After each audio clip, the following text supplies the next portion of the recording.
తాకట్లో ఉన్న బంగారాన్ని విడిపించి ఆ రోజున మార్కెట్ ధర కట్టి మిగిలిన డబ్బును మీకు అందిస్తుంది కొమ్మూరి గోల్డ్. క్రైమ్ అనేది it's a fascinating thing for everybody. ఎందుకంటే మీరు పొద్దున్న టీవీలో న్యూస్ చూసినా సరే, పేపర్ చదివినా సరే, మ్యాక్సిమం 80% క్రైమ్ న్యూస్ కవర్ చేస్తారు. ఇవాళ మొత్తం వెబ్ సిరీస్లో the most famous is Narcos, which is do with gangsters and underworld. Okay, so ఇన్హెరెంట్గా మనకున్న బోరింగ్ లైఫ్స్ నుంచి we are always attracted to study and understand or relish such people. So the attraction towards violent people, including Mahabharatam. See, Mahabharatam also, they're not gods, no, they're power politics and they use lot of violence and God, but Krishnuడు ఏం చేశాడు? he was facilitating the war. అదే మనుషులకి మంచి చేయడానికి ఏం చేయలేదు కదా కృష్ణుడు అక్కడ. మహాభారతం కాన్సెప్ట్ అని చెప్పి ధర్మ సంస్థాపనార్థాయ సంభవామి యుగే యుగే. అదే బట్ ధర్మ సంస్థాపన రావడానికి ఫస్ట్ ఆఫ్ ఆల్ దేవుడే సృష్టించినప్పుడు కౌరవులు ఎందుకు సృష్టించడం? అసలు ముందు నుంచే పాండవులను పెట్టచ్చు కదా. పాండవుల్ని కౌరవుల్ని క్రియేట్ చేసి అంతమందిని చంపి వార్లు క్రియేట్ చేసి అంతమందిని దుఃఖంలో పెట్టేసి దాని తర్వాత ధర్మ సంస్థాపన ఏంటి? ఇంకా ముందే పెట్టచ్చు కదా. ముందే అసలు చెడ్డవాళ్ళు లేకుండా అదే కదా దేవుడికి అంత పవర్ ఉండేది. చెడ్డవాళ్ళు ఎందుకు సృష్టించాలంటున్నాం అంటే ఇలా జరిగితే ఇలా ఉంటాయి పర్యవసానాలని మనిషికి చెప్పడానికి ఈ యుగంలో చెప్పాల్సిన అవసరం ఉంది. ముందు నుంచి మంచి పేరు అయిపోయింది కదా పని. సో మీరైతే మహాభారతాన్ని కూడా జస్టిఫై చేయట్లేదు ఇక్కడ. Mahabharatam is just about power politics. Ramayanam can have a moral thing. తమ్ముడు అన్నని గౌరవించాలి, భార్యనిలా చూసుకోవాలి, పరిస్థితిని చూడకూడదు, ఇలాంటి కొన్ని మారల్ ఆస్పెక్ట్స్ అనేది రామాయణంలో ఉన్నాయి. I don't think Mahabharata is anything to that. Mahabharata అయితే so what are you trying to say? Mahabharata కూడా ఒక విధమైన Mahabharata is about power politics. So you see more like it is like an underworld. అంటే అండర్వరల్డ్ అంటే ఏంటి మీరు చెప్పేది? ఇప్పుడు ఆ టైంలో ఫ్యూడల్ వ్యవస్థలో రాజులు ఉన్నప్పుడు డిక్టేటర్షిప్స్, ఎవరికి బలం ఉంటే వాడే గెలుస్తాడు. సేమ్ థింగ్ క్రైమ్ ఆర్గనైజేషన్లో కూడా బలం plays a big role in that. It's about violent physical power. మీరు సివిలైజ్ సొసైటీ వచ్చినప్పుడు లాస్ ఉంటాయి, రూల్స్ ఉంటాయి, వాటి బట్టి నడుస్తాం. కాబట్టి ఏ ఒక్క వ్యక్తికి అంత పవర్ ఉండకూడదు అనే దాంట్లో ఒక ప్యారలల్ సిస్టమ్స్ వస్తాయి. అప్పుడు under world main thing. Mahabharatam టైంలో ఫ్యూడల్ టైం, మహాభారతం అని ఒకటే అంటలేదు. రాజుల టైంలో బలం ఉన్నోడిదే రాజ్యం అన్నదానికి ఒక క్రిమినల్ ఆర్గనైజేషన్కి ఏమి డిఫరెన్స్ లేదు. సో మొత్తం మీద వర్మ గారు ఈ సినిమా కాస్టింగ్లో కానీ కీలకమైన పాత్రధారుల్లో మీరు ఏమన్నా ప్రత్యేకమైన బాడీ లాంగ్వేజ్ ఇవన్నీ స్టడీ చేయడానికి మీ రీసెర్చ్ కానీ ఎక్కడి నుంచి దొరికింది? బికాస్ దావుద్ ఇబ్రాహీంకి సంబంధించి ఒకటో రెండో ఫోటోలు తప్ప ప్రపంచం ఆయన చూడలేదు సరే. అండ్ ఇంకొక సూట్ సరే, ఇది అయ్యాక రెండో సూటి ప్రశ్న. సో మీరు ఎక్కడి నుంచి చేశారు ఈ రీసెర్చ్ అంతా కూడా to make people believe that this is perhaps what Dawood Ibrahim look like? See anybody, ఒక మనిషి ఫర్ ఎగ్జాంపుల్ నేను when I did on Veerappan, you know, నేను సినిమా తీసే టైంకి వీరప్పన్ పోయి ఆల్రెడీ 10 ఏళ్ళు అయిపోయాయి ఆర్ మోర్. సో ఏది మీరు చేసినా in the research most authentic sources మీకు సాధ్యమైనంత వరకు. ఇప్పుడు నిజం అనేది బిలీవబుల్గా ఉండాలి. నిజం అనేది ఎవరికి తెలియదు ఎప్పటికీ, ఎందుకంటే మీరు ఆ టైంలో మీరు లేరు, అది చేసినప్పుడు మీరు లేరు. అలాంటప్పుడు మీరు రిపోర్ట్ చేసిన, ఒక కథ రాసిన, ఒక కాలం రాసిన, సినిమా తీసిన, the way your piecing it together it should sound truthful, you know. So ఇప్పుడు నేను సపోజ్ 5 అడిగినాను అనుకోండి దావుద్ ఇబ్రాహీం గురించి, 5 వర్షన్స్ చెప్తున్నారు. అతను ఎలాంటి అతను ఒక 3 చెప్పండి మాకు. అంటే ఒకడేమో అసలు నాకు అది చాలా పిరుకోడండి, మీడియా చేసింది, అసలు అడిగి ఏమీ లేదు అని చెప్పాడు ఒకడు. ఇంకోడు అంత తెలివైనడు, అసలు ప్రపంచంలో ఉన్నాడు అని చెప్పాడు ఒకడు. ఇంకోడేమో అసలు తన చేతికి మట్టకుండా చేస్తాడు, అసలు చాలా పెద్ద మ్యానిపులేటర్ అని చెప్పాడు. ఇంకోడెవడో అసలు అంత దావుద్ ఇబ్రాహీం పేరు మీద చేశారని వేరే వాళ్ళు, అతని ఏదో అమాయకుడు అని చెప్పాడు. ఇంకోడేమో అసలు అంతకన్నా డేంజరస్ మనిషి అసలు ప్రపంచంలో అని చెప్పాడు. సో ఈ 5 వేరే పాయింట్స్. నా పాయింట్ ఏంటంటే అతను ఈ 5 కాకపోవచ్చు, 5 కూడా అవ్వచ్చు. ఏది డిపెండింగ్ ఆన్ ద టైం, ఎవరు ఏ పరిస్థితుల్లో కలిశారు, ఎప్పుడు కలిశారు అన్న దాని మీద మనకి మనుషుల మీద ఇంప్రెషన్స్ ఫామ్ అవుతాయి. అవును, కరెక్ట్.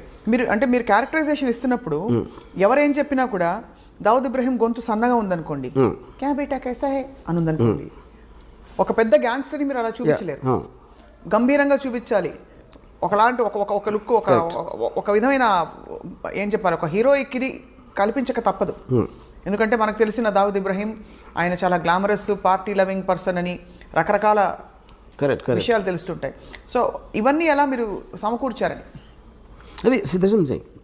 అప్పుడు మీరు మాట్లాడుతున్నప్పుడు ఎవరితో అయితే మీరు మాట్లాడుతున్నారో వాళ్ళు చెప్పే డీటెయిల్స్ కొన్ని ఉంటాయి. ఆ డీటెయిల్స్ ఎవరు మామూలు ఎవరు చెప్పలేరు డైరెక్ట్గా. ఉదాహరణకి నేను ఈ అప్పా చాచాని ఈ సాబిర్ని చంపేసినప్పుడు ఫాదర్ ఎట్లా రియాక్ట్ అయ్యాను. ఫాదర్ హెడ్ కానిస్టేబుల్ చుప్చాప్ కోనేమి బయటికి అయినా జస్ట్ రూమ్లో మూల కూర్చుని ఉండిపోయాలి. ఎందుకంటే దొంగరి ఏరియాలో జరుగుతూనే ఉంటాయి దాన్ని. ఇప్పుడు రూమ్లో మూల కూర్చుంటాం అనే డీటెయిల్ నాకు చాలా ఇంట్రెస్టింగ్ అనిపించింది. సెంటర్లో రూమ్ మధ్యలో కూర్చుంటానికి మూల కూర్చోటానికి ఏదో ఒక తేడా ఉంది అక్కడ. యూనో అంటే ఆల్మోస్ట్ ఎవరి దారిలోకి రాకుండా ఆయన ఒక్కరే కూర్చుని. ఓకే, సో ఆ పాయింట్ ఏంటంటే అప్పుడు చెప్పే విధానంలో ఇలాంటి డీటెయిల్స్ తోటి మనకి ఒక ఇది వస్తుంది. యూనో ఇప్పుడు వీరప్పన్ గురించి నాకు ఒక పోలీస్ ఆఫీసరు ముద్దుమలై ఫారెస్ట్లో ఎప్పుడు కలిసినప్పుడు చెప్పాడు, సరే వీరప్పను పులి మీద తిరుగుతూ ఉంటాడని చెప్పాడు. ఆ మాట చెప్పగానే మనకు ఫస్ట్ పోతుంది. ఎవరు అతను అక్కడ లోకల్ మనిషి పోలీస్ ఇన్స్పెక్టరు అయినా కూడా వీరప్పని పులి మీద తిరుగుతాడంటే అది ఒకవేళ నిజంగా తిరిగినా మనం నమ్మం. సో నిజం అనేది నమ్మబుల్గా ఉండాలి, అంతేగాని అది నిజమని కాదు బేసిక్గా. దాని తర్వాత మీరు డాట్స్ కనెక్ట్ చేస్తారు. డాట్స్ కనెక్ట్ చేయడం మీనింగ్ ఏంటంటే అంతకుముందు ఎప్పుడూ చెయ్యని వాడు సడన్గా ఇది ఎలా చేశాడు, దీనికి దానికి మధ్య ఏం జరిగింది అని ఒక వర్షన్ ఉండొచ్చు. ఏం జరిగి ఉంటుందని మీ ఇమాజినేషన్ ఉంటుంది. ఆ ఇమాజినేషన్ మీరు అవతల వాళ్ళకి చెప్పినప్పుడు అవునేమో అని ఆడు అంటాడు ఒకసారి. ఎందుకంటే ఇప్పుడు నేను ఉన్నాను అనుకోండి, కొంతమంది నన్ను జీనియస్ అంటారు, కొంతమంది ఏమో పెచ్చోడు అంటారు, కొంతమంది అసలు ఏంటి ఏం మాడతాడు ఆడే వాగుతాడు ఏదో అంటారు. But the point is like ఇందాక నేను చెప్పినట్టు మనలో ప్రతి ఒక్కరికి అలాంటి వేరే వేరే వర్షన్స్ ఉంటాయి. Right. So finally we will decide to believe one version and that will be your film is that will be the truth. Yeah. But ఇతర విషయాలు దావుద్ ఇబ్రహీం వ్యక్తిగత జీవితం గురించి మీరు వీరప్పన్కి ప్రేమ కథ పెట్టారు.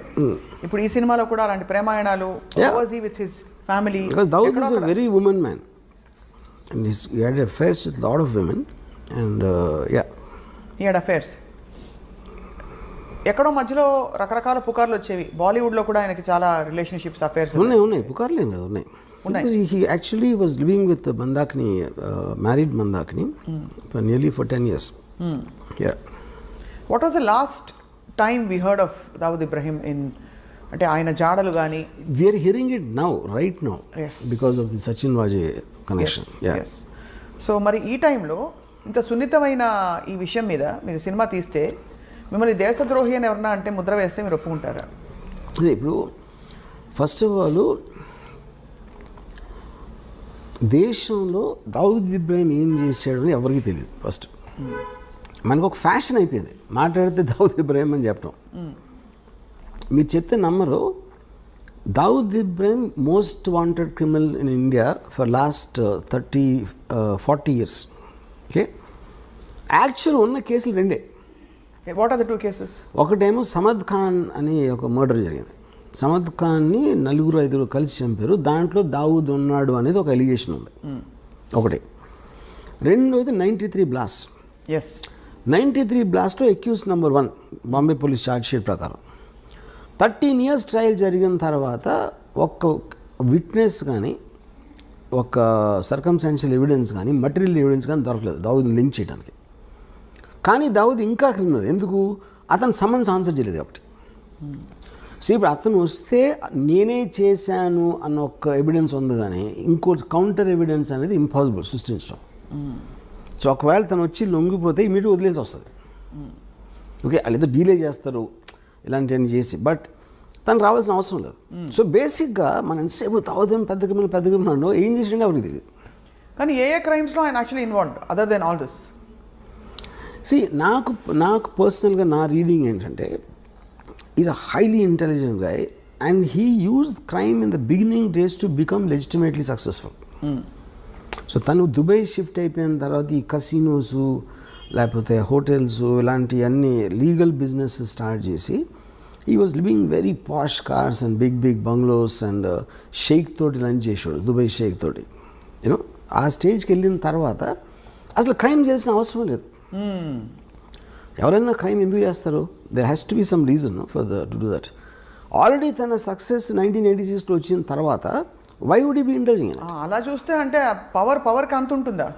అంత ఉండదు. కానీ అదే కానీ కానీ దాని తర్వాత if is legally making hundreds and thousands of crores, why would you do this cheap things like 50 lakhs? అంటే కిక్ కాదా? Is it not I mean that kind of getting that kind of power ని అవసరానికి వాడుకోవడం కూడా తప్పే. But what is ఇప్పుడు two different things. 93 before people use to take pride బాయ్ को जानता हूँ, బాయ్ని డిన్నర్ भी बुलाया. ఈ పెద్ద వాళ్ళందరూ actually they use to flaunt their connections. Because అప్పుడు అండర్ వరల్డ్ ఏంటంటే it was more like a ఒక ఫ్లాంబాయింట్ థింగ్. గొడవైనా ఇంటర్నల్ గ్యాంగ్ వార్ఫేర్ అలా ఉండేది, కానీ జనాలు బయట మీదకి వచ్చారు కదా. ఇప్పుడు 93లో టెర్రరిస్ట్ యాంగిల్ జరిగింది. ఐఎస్ఐ మౌలానా 93 బ్లాస్ట్ మౌలానా టెర్రర్ యాంగిల్ అనేది అటాచ్ అయింది. That is when the perception change. కానీ ఆ పర్సెప్షన్ ఎందుకు వచ్చింది? Because the police have charge which they can't prove till today. Except for that we never heard of him in any case.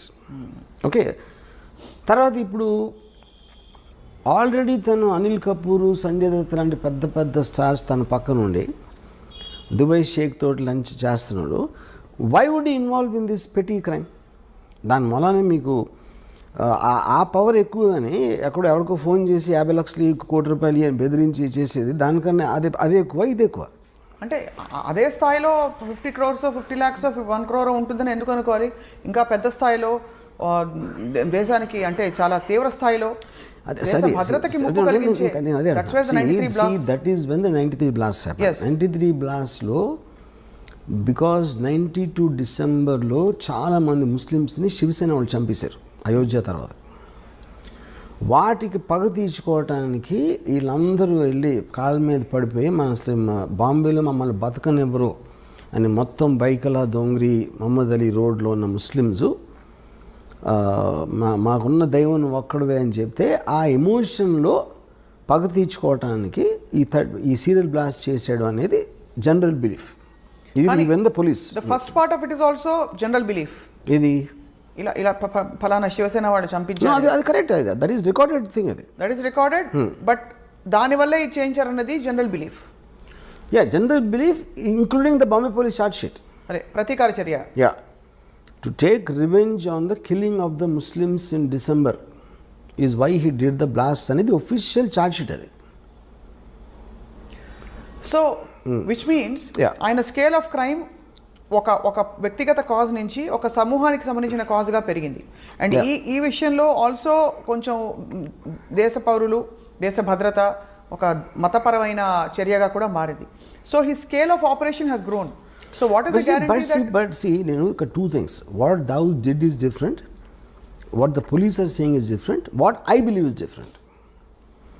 This kind of a person I believe will not do it to jeopardize his entire operations. ఎందుకంటే దాని మూలాన maximum నష్టం ఎవరికి వచ్చింది? దావుద్ ఇబ్రహీంకి వచ్చింది serial blast మూలాన. So you don't completely cut off from the country. అందులో ఆయనకు వచ్చేది ఏం లేదు, కానీ ఆయన కాబట్టి ఆయన చేయడంటారు.